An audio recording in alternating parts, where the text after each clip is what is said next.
¿Qué tal? Buen día. Este es un video presentado para ustedes con la intención de brindarles una herramienta para la atención de ritmos de colapso, al igual que ritmos rápidos y lentos que pueden poner en peligro la vida del paciente. Iniciando por la identificación de los ritmos normales, vamos a recordar o hablar al respecto de la estructura del corazón, que en su anatomía y fisiología encontramos un punto de origen de los estímulos eléctricos, es el nodo sinusal. Este emite un estímulo por medio de vías internodales hacia el nodo auriculoventricular. Posterior de ahí tenemos el haz de His, sus ramas derecha e izquierda, fascículos anterior-posterior y finalmente las fibras de Purkinje, que son las que se insertan en el músculo permitiendo la contracción y relajación de este. Si observamos un trazo normal, podemos entender que hay una onda correspondiente a la despolarización de las aurículas, hay un complejo que nos habla de la despolarización o contracción de los ventrículos y una onda que habla de la repolarización de los ventrículos, que equivale a la relajación y preparación para el siguiente ciclo. Esto sería algo normal, conocidas como onda P, complejo QRS y onda T. Para poderle dar nombre y apellido a cualquier trazo de manera rápida y sencilla, que eso nos permitiría también identificar y tratar de manera oportuna el padecimiento con los pacientes, se sugiere tener 4 preguntas iniciales. La primera pregunta, para darle nombre y apellido a un trazo, equivale a la frecuencia cardíaca. Si tenemos ritmos menores de 60 latidos por minuto, vamos a nombrarlos como bradicardia. Si tenemos ritmos mayores a 100 latidos por minuto, se conocen como taquicardias. La siguiente pregunta es referente al tamaño del complejo QRS. Si el complejo QRS es amplio, ancho, mayor que 0.12 segundos o 3 milímetros, entonces generalmente su origen es ventricular.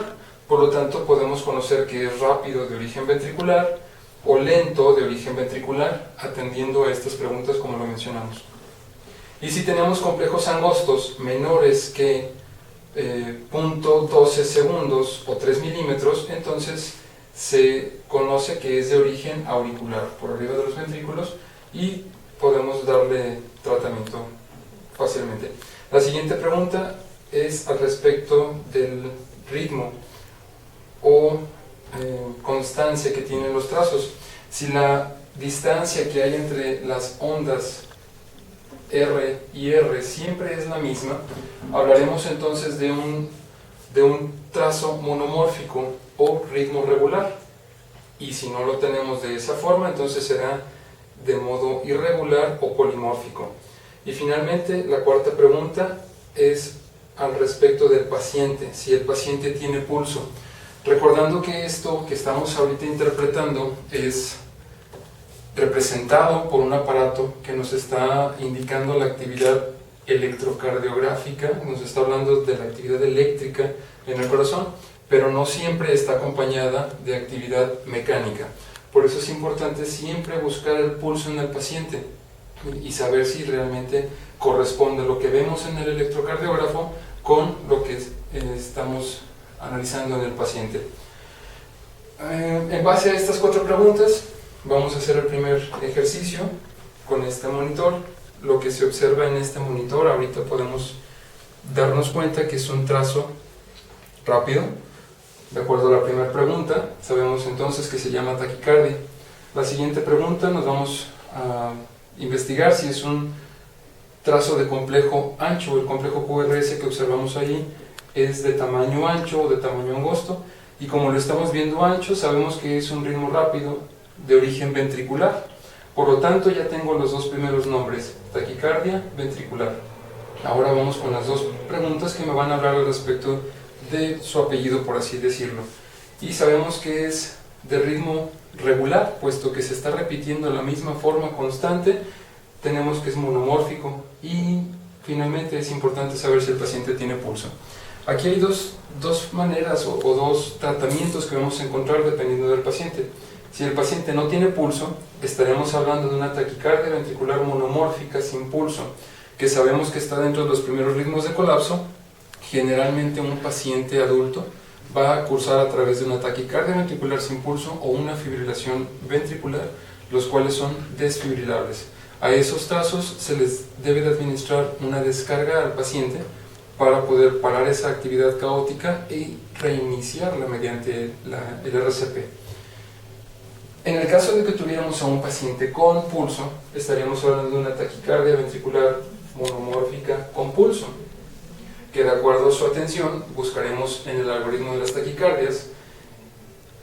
Siendo una taquicardia con pulso, vamos a determinar primero si el paciente tiene alguna causa subyacente a esta taquicardia, si el paciente tiene estabilidad hemodinámica o no, y en el caso de tener inestabilidad hemodinámica, lo que equivale a estar hipotenso, con dificultad respiratoria o alteración en el estado de alerta, será recomendable una cardioversión sincronizada inmediata. En el caso de estar estable hemodinámicamente hablando, entonces se buscará una atención con una cardioversión farmacológica. Otro de los ritmos de colapso podemos observar que es uno de los más comunes en el adulto cuando presenta problemas de paro cardiorrespiratorio. De acuerdo a las preguntas que ya mencionamos, ese trazo es rápido, es ancho, caótico y generalmente no tiene pulso. A esas tres características, que es rápido, ancho y totalmente caótico, se le conoce como fibrilación ventricular.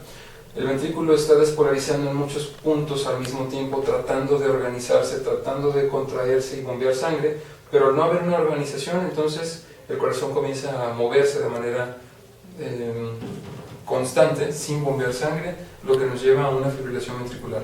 Dentro de los tratamientos inmediatos que se requiere para esto es una descarga con la máxima cantidad de energía que esté disponible en el monitor desfibrilador para poder parar esa actividad caótica y reiniciarla mediante la RCP.